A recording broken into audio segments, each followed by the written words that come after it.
Salut à tous. Il aurait pu jouer pour le Real de Madrid, mais le destin l'a conduit vers d'autres clubs. Milieu de terrain, habile et intelligent, Jean-Jules Sepp Vendor a fait ses gammes en Espagne avant de migrer ailleurs. Dans cet entretien exclusif, le garçon de Mbalmayo, formé à Aspire Academy, partage avec nous quelques tranches de sa vie de footballeur jusqu'ici.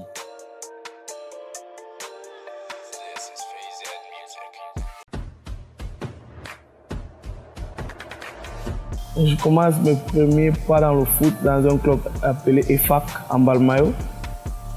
C'était sous le haut patronage de l'Inter de Milan, le projet Inter quand ils sont arrivés au Cameroun. Ça, c'est les tout premiers pas dans le foot. On sortait d'un tournoi international Inter à Boya, où je suis sorti meilleur joueur. Et c'est là où ce trophée m'a été remis. Je sors de Mbalmayo en faisant une sélection du projet ASPI en 2010. Où je sortais avant la sélection, je sortais d'un entraînement parce que je m'entraînais avec Saint-Etienne à Anguissa. Ouais, j'étais tout jeune. La présidente ne voulait pas me faire justement les papiers pour jouer la deuxième division parce que j'étais tellement jeune, j'avais 12 ans. Elle disait que j'étais trop jeune pour jouer la deuxième division et le coach, lui, me connaissait quand même. Je me rappelle, coach Mamadou, à l'époque. Je me rappelle un matin, on a fini l'entraînement et je décide de repartir sur Mbalmayo, rester avec la famille. Et il y a un grand frère à moi qui m'appelle et qui me dit « Ah, il y a des Blancs qui sont venus faire un casting. Je veux que tu viennes. » J'ai dit non, je sors de l'entraînement, j'étais fatigué. En plus, j'étais tout jeune et je venais m'entraîner le matin avec des hommes qui préparaient la deuxième division. J'étais vraiment fatigué. C'est comme ça, mon papa il me dit non, tu ne fais rien, va, tu vois. Si tu es fatigué, il n'y a pas de souci, mais essaye de faire un tour. C'est comme ça que je vais au stade, je fais la sélection. Je fais le casting. Au départ, on me sélectionne, mais après, il y a eu... Je ne sais pas ce qui s'est passé. On me dit non, tu ne fais plus partie du voyage pour Yaoundé. Et le jour où le casting final à Yaoundé se passait, il y a mon coordinateur qui m'appelle vers 4 heures. Il me dit tu dois monter à Yaoundé. Tu dois être à Yaoundé au plus tard à 6 heures. Et la chance que j'avais, c'est que Mbalmayo Yaoundé, c'est maxi 1 heure de temps. Donc je suis arrivé à Yaoundé. On a refait un autre casting avec tous les 50 meilleurs du Cameroun. Ouais, on a fait le casting ici. C'était ici en Fandena, où on a pris 3 joueurs et je faisais partie de 3. Oh ouais, c'était vraiment pas facile. Je me rappelle mes premiers mois, la chance que j'avais, c'était que mes parents ils étaient vraiment tout le temps au téléphone avec moi, mais c'était pas facile parce que je me rappelle mes premiers mois, je disais à mon père, c'est bon, je vais rentrer, je me sens pas aimé. Bon, pas aimé, je me sens pas prête à être loin de vous en ce moment. Et c'est là qu'il me disait, non, tu es un homme, tu dois chercher à vivre. Tu dois te battre pour avoir ta propre vie, c'est comme ça que ça commence.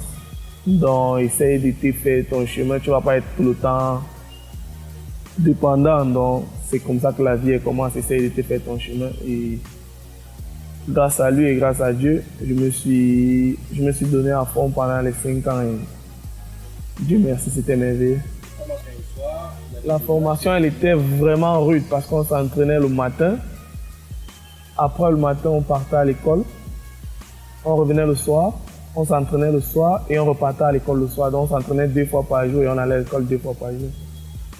Et avec que le lundi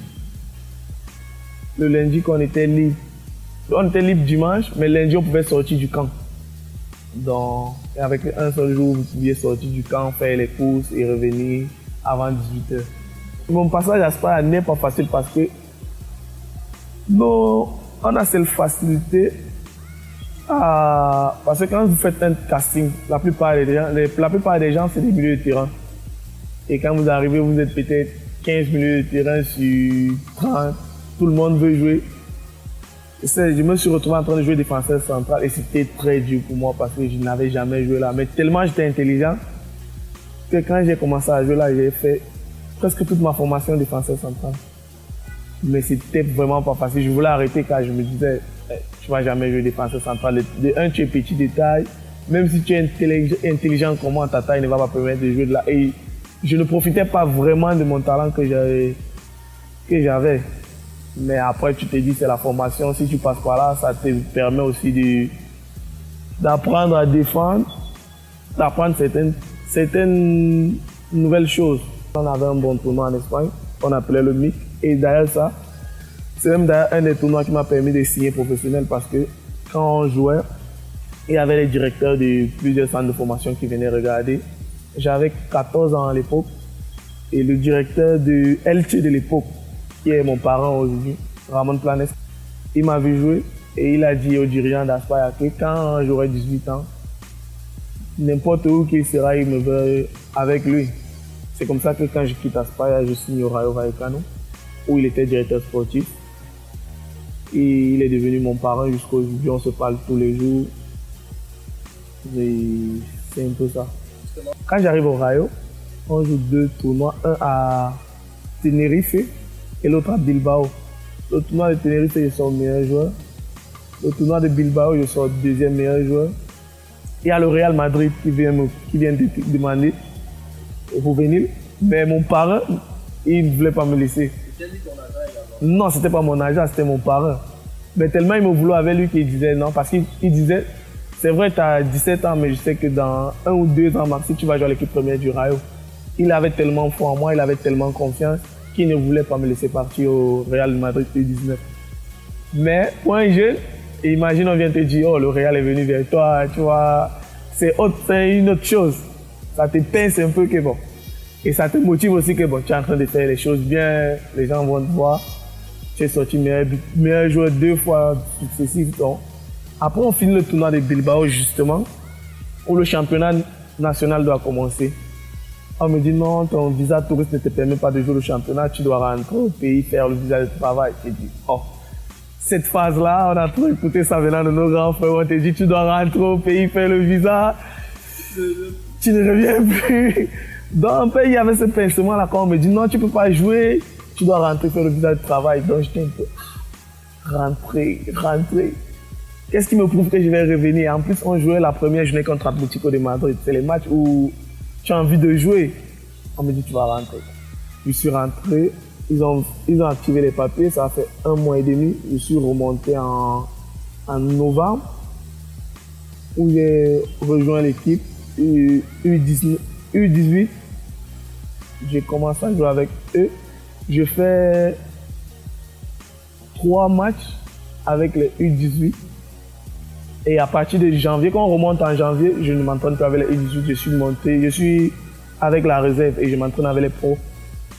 La même année, je m'entraîne avec les pros, je joue seulement avec la réserve. On m'appelait juste avec les U18 quand il y avait peut-être un match contre la Castilla ou contre l'Atlético de Madrid. En fait, les gros derbys, c'est là où je descendais jouer avec les U18. Mais tout le temps, j'étais avec la réserve et je m'entraînais avec les pros. Avec Rayo, c'est une autre anecdote. Je ne parle pas justement avec les plus pros parce que tout le monde est surpris en fait. Je m'entraîne parce que dès ma première année, je m'entraînais avec les pros. J'étais le seul U19 qui s'entraînait avec les pros. Je m'entraînais avec les pros tout le temps. La deuxième année, pareil. Mais ma première année avec les U19, on doit jouer le Real Madrid U19. Mon coach, il m'appelle parce que j'étais avec la réserve. Il vient me voir, il me dit, je veux que tu descendes jouer le match. Je dis, ok, il n'y a pas de souci, c'est le Real Madrid. C'est les matchs qu'on aime jouer. Je descends et le coach des U19 du Real, c'était Gucci. Où il y avait les Hakimi, tous les Hakimi, Lucas Zidane, Oscar, Franck Garcia, ils sont nombreux qui jouent le top niveau en ce moment. Je descends, je joue. J'ai fait un match, mais un match de... Je ne savais pas où je sortais moi-même. J'ai fait un match où, à la fin du match, 5 dernières minutes, je prends les crampes, je sors, je marque. On les mène à 0, ils viennent égaliser à la fin. Jusqu'en sortant, tout le stade est debout. Vous jouez chez l'adversaire, mais tout le stade se lève. Le coach adversaire, il est Gucci en plus. Il vient, il te salue, il te félicite. Ça te donne l'envie, tu vois. C'est les matchs où tu sors de là, tu es grandi. Justement, la saison d'après, même saison avec la réserve, saison spectaculaire. Mais je me blesse. Les 3 derniers mois, je me blesse beaucoup. J'avais les problèmes de cuisses, déchirures, tout le temps. Je m'entraîne avec les pros tous les jours. Je descends juste jouer avec la réserve. Tout le monde est sûr que cette année déjà, je vais faire mes débuts avec les pros. Rien. Même pas une minute, même pas convoqué. Tu vois, c'est le pincement là qui vient. Et c'était, si je débutais avec les pros, ils devaient me donner un contrat professionnel avec une quantité énorme d'argent. Ils font, je ne signe pas pro. Parce qu'il y avait une date. C'était si tu signais pro avant le 15 juillet, automatiquement, ils te donnaient le contrat professionnel normal. Donc, ils ne me font pas signer. Ils viennent après le 15 juillet pour me proposer un contrat pro, mais avec une somme vraiment pas digne du contrat. C'est comme ça que mon parrain me dit non, tu ne vas pas signer ce genre de contrat, tu as fait une bonne saison, c'est vrai, tu t'es blessé à la fin, mais t'inquiète, on va trouver quelque chose de favorable et que les gens qui vont te respecter. C'est comme ça qu'on va à Albacete. Ouais, j'arrive en seconde à Albacete et je fais mes débuts contre le Deportivo La Corogne. Je joue Las Palmas chez eux. Après, je tombe malade, le palu. Non, fallait pas. Quand je tombe malade, quand je reviens, non, les autres étaient loin. Les autres, ils étaient loin. Faut rattraper et tout. C'était mort. C'est comme ça que je ne réussis plus à entrer en liste. Bon, le coach aussi avait ses préférences. Je n'entre plus en liste. Et moi, je voulais jouer, j'étais jeune. Ça ne sert à rien d'être en seconda et ne pas jouer. Pour moi, ça n'avait pas de sens. Moi, je voulais jouer, montrer de quoi je suis capable parce que je connais mes qualités. Il y avait Fuenlabrada qui me voulait et il me connaissait parce qu'on était à Madrid ensemble. Le club, Albacete et le club, dit non, ils ne sont pas bien financièrement, ils ne veulent pas bien payer. Par contre, on va te proposer à l'UQAM, le directeur sportif, il t'a vu, il te veut et tout. J'arrive à l'UQAM, je tape 2 mois sans jouer. Je dis, oh, qu'est-ce que je suis venu faire ici? Je sors de seconda, je viens en 3e division, je ne joue pas. Mais pourquoi? Je continue à travailler, je travaille. Un jour, on a un milieu qui se blesse, l'autre il fait un mauvais match, je change la donne du match. 2e match pareil, 3e match pareil, jusqu'à j'ai joué tout le reste des matchs de la saison, à peu près les 12 à 13 matchs qui restaient, j'ai toujours même étant blessé, le coach me faisait jouer. Je me rappelle le coach, quand je suis arrivé, on ne se parlait pas, il ne me donnait même pas l'heure. Mais quand on a joué, il restait 3 jours, on l'a chassé. Il est venu me voir, il a commencé à pleurer, il m'a dit qu'il s'excusait et tout, qu'il ne savait pas. Et ça s'est bien passé.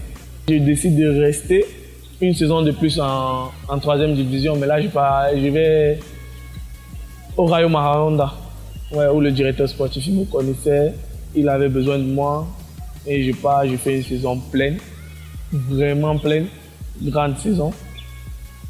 Et Albacete revient. Parce qu'il me restait 1 an de contrat, il revient, il me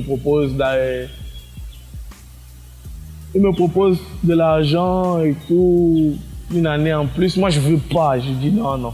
Ce que j'ai vécu ici, je ne veux pas. C'était le manque de respect, pas de confiance. Et moi, quand tu n'as pas confiance en moi et tu veux me mépriser, je ne veux plus rien faire pour toi. Mais après, mon agent, il me dit non, c'est bon, au moins ça te garantit que tu auras 2 ans de contrat de plus. C'est pas mal, c'est la 2e division. Alors que j'avais trop d'offres en Grèce, partout. Mais par contre, les Espagnols, ils n'aiment pas quand tu sors de l'Espagne. Ils préfèrent que tu sois là, tu joues. Je reste à Albacete. On fait la saison où on descend à la fin. Et moi, je demande à partir. Direction la Pologne. Mais la Pologne vient à la dernière minute, le dernier jour du mercato. Parce que j'ai fait une bonne saison, la saison où on descend. Malgré ça, je fais une bonne saison. J'ai trop de clubs. Mais tellement j'attends, Je veux choisir le meilleur club, je fais qu'attendre et tu sais, c'est pas, on va pas t'attendre tout le mercato. Les autres, les coachs veulent faire leur équipe, savoir avec qui ils sont. Je me rappelle, j'avais l'Olympiakos en Grèce, le Panathinaikos, ils étaient à fond sur moi. À fond, ils ont même donné l'argent, ils ont tout fait. Mais tellement j'attendais mieux que je me suis retrouvé en train d'aller en Pologne le dernier jour parce que tout était fermé. Les premiers mois par contre sont trop difficiles parce que le coach, c'est un choix par défaut parce que tu arrives à la dernière minute, c'est pas le coach qui a demandé à t'avoir. C'est les agents qui se sont bougés, il y a des coups de fil, tu vois. Donc le coach, il ne te connaît vraiment pas. Tu arrives, il a son effectif. Et tu arrives, nouveau football différent du football espagnol, très différent. Vraiment, ça n'avait rien à voir. Tu arrives, niveau football, la manière de comprendre le jeu tactiquement, ça n'avait rien à voir. Je me rappelle mon premier match amical, j'arrive, à la mi-temps on mène 2-0, ils décident de me faire entrer. Moi, je sais qu'en Espagne, quand vous menez 2-0, c'est le toqué, vous prenez du temps, vous préparez vos attaques. On finit le match, je jouais dans ce sens-là, on finit le match. Le préparateur physique il vient, il me dit, t'as pas fait d'accélération, t'as pas couru tant de kilomètres. J'ai dit, mais on menait 2-0, on avait le ballon. Comment tu vas faire des accélérations alors que tu as le ballon et courir alors que c'est l'adversaire qui court derrière le ballon? Il me dit, ici c'est pas comme ça. Ici on regarde le nombre de kilomètres parcourus, les accélérations. J'ai dit, je me suis mis dans quoi? Je me dis intérieurement, je me suis mis dans quoi? Après le coach, pour m'adapter, ce n'était vraiment pas facile. Vraiment pas facile. Et on avait un genre de coach qui est son 11 entrants, c'est le 11 entrants du début jusqu'à la fin de saison. Donc, pour que tu joues, il va falloir qu'un autre soit suspendu ou malade. On arrive, les 6 premiers mois compliqués, je me dis non. Et toutes les équipes que tu as refusées commencent à défiler dans ta tête. Tu as refusé ça, regarde, avec moins d'argent, regarde dans quel pétrin tu te mets. Tu te dis non, tu es au bout, tu veux craquer. Mais tu continues à t'entraîner, tu essayes de prendre du plaisir. Tu te dis intérieurement, bon, s'il ne fait pas jouer, au moins tu prends du plaisir à l'entraînement. C'est pour ça qu'on te paye. Essaye, ne craque pas, vas-y.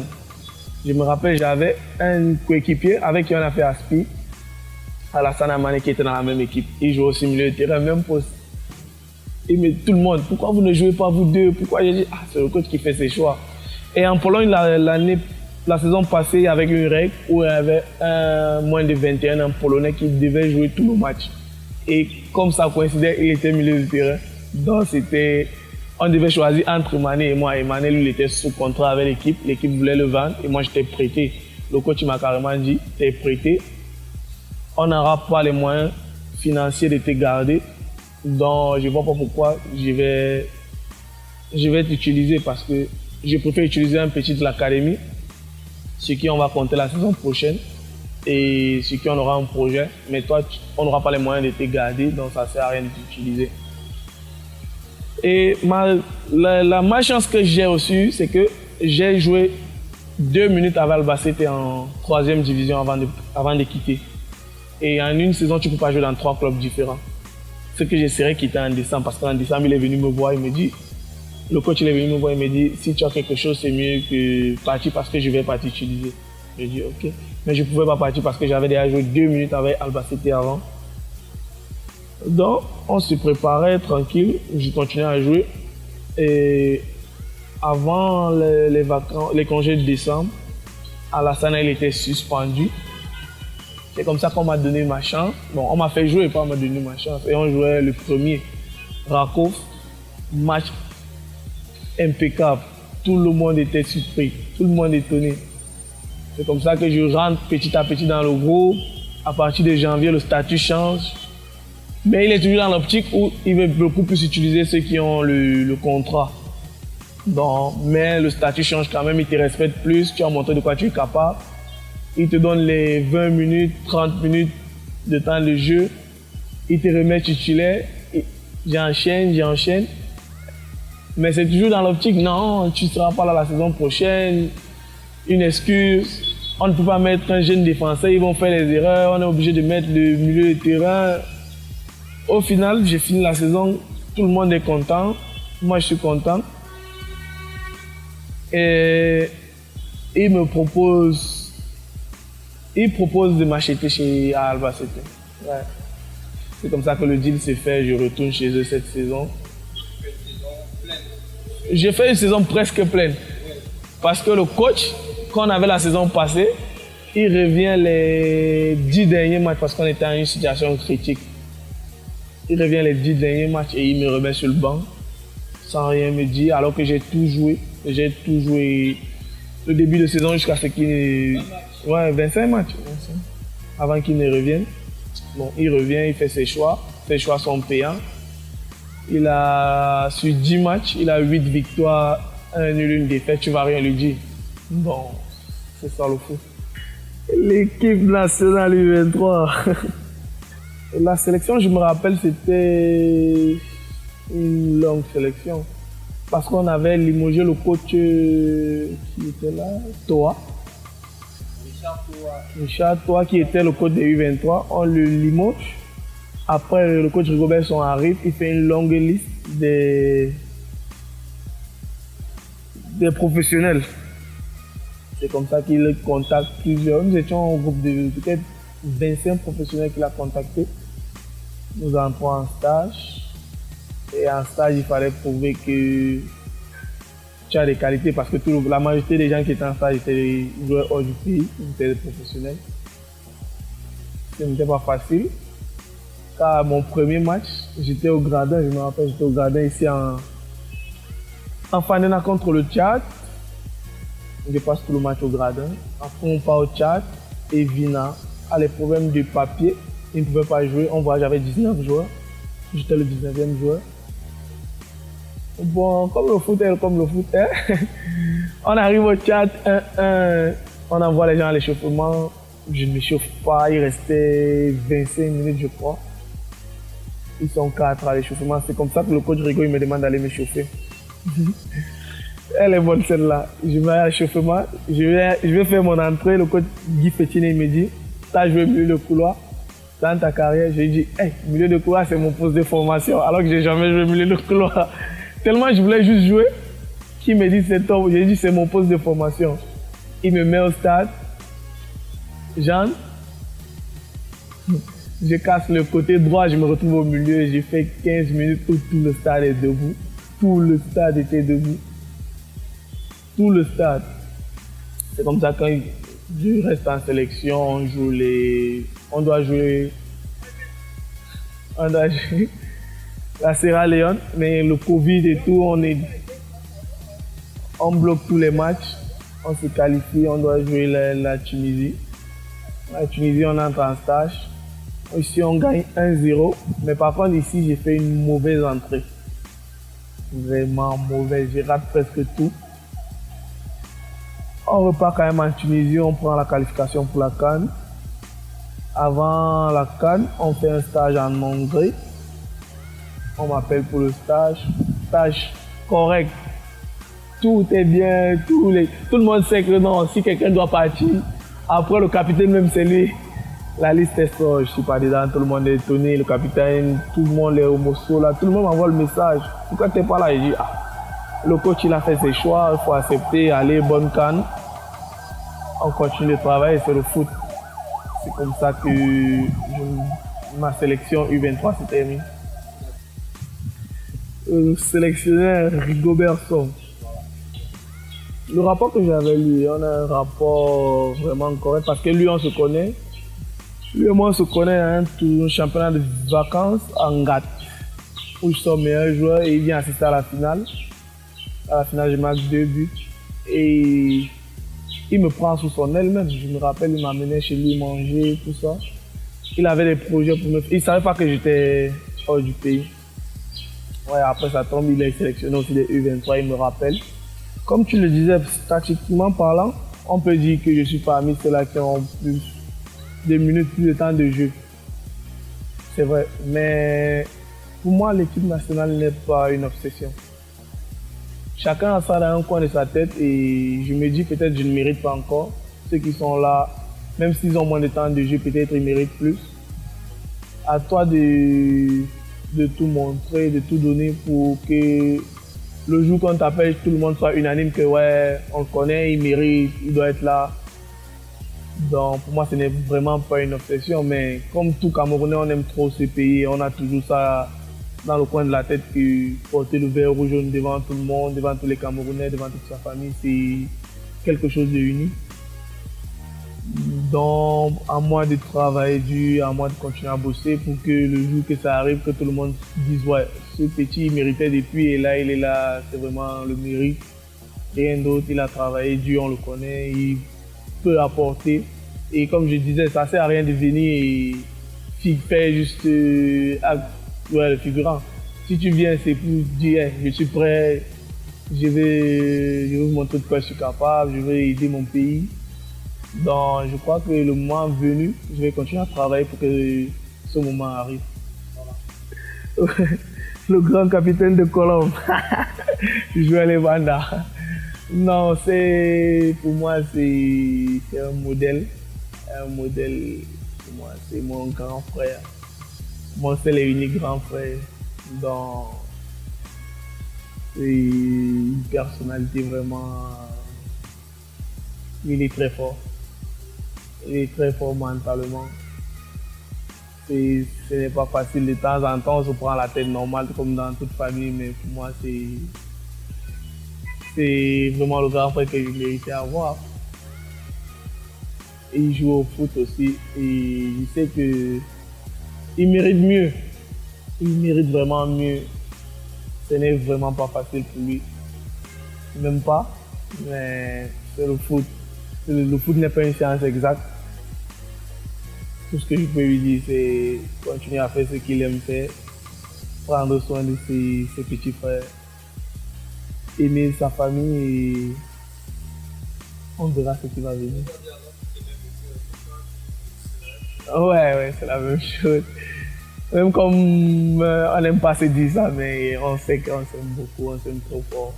Ouais, je veux d'abord leur dire merci parce qu'ils nous ont vraiment appuyés dès le départ. On ne manquait de rien. Mon papa n'est pas aussi riche que ça, mais je ne peux pas dire que j'ai manqué de quelque chose durant mon enfance. À l'école, comme produits sportifs, Godas, tout, je n'ai vraiment manqué de rien. Donc je vais lui dire merci pour tout ce qu'il a fait pour moi jusqu'à cette période. Et tout ce que nous sommes en train de faire maintenant, ce n'est qu'un bout de chemin. On va essayer d'aller le plus loin possible afin que, pas pour rembourser parce qu'on ne va jamais rembourser, mais afin qu'il continue de dire non. Je n'ai pas fait ça pour rien, je ne devais rien à personne, mais je suis fier de mes enfants. On va se battre, les garçons. Bon, les filles, elles vont se battre de leur côté, mais nous les garçons, on vous promet d'être soudés car on ne sait pas d'où on vient avec ses qualités de footballeur. Nous sommes 4. Il y a celui qui me suit qui est à Fortuna et il y a le plus petit qui est en France en ce moment. On va tout faire pour vous rendre heureux et être content tout le monde. Non, Balmayo c'est tout. Quand je dis c'est tout vraiment. C'est là où j'ai eu mes premiers pas, c'est là où je suis né. C'est là où j'ai grandi. C'est là où j'ai connu l'amour où on m'a vraiment aimé. Parce qu'on m'a vraiment aimé en Balmain. On m'aime vraiment. C'est vrai que tout le monde ne peut pas t'aimer, mais 90% de la ville m'a soutenu et ils ont toujours cru en moi. Il y a des endroits où, quand tu es jeune, tu veux te perdre, mais tu as le soutien de la ville. Tout le monde te dit hey, non, tu es notre. On compte sur toi, tu ne peux pas faire ça. Tu es le futur de la ville, c'est toi qui vas nous faire briller la ville. Donc, ça te donne vraiment la force. Où que tu sois, c'est pour ça que partout où je suis, je fais que je sois en Pologne, en Espagne, je dis c'est Balmayo. Parce que je reçois autant d'amour là-bas. Pour moi, c'est le plus important. Il faut essayer de remettre ce qu'ils t'ont donné.